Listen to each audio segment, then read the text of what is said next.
Subscribe करें मेरे YouTube channel को और बेल आइकन को क्लिक करें ताकि आप मेरा हर वीडियो देख सकें।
सरस्वती हृदयधरणी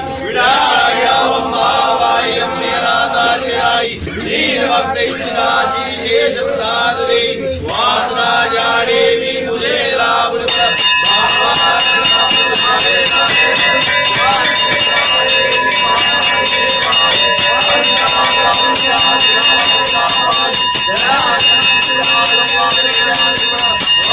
तो दोस्तों, घर बैठे आपको ऑनलाइन लाइव दर्शन माता का करें, कैसा लगा प्लीज़ कमेंट से जरूर देना।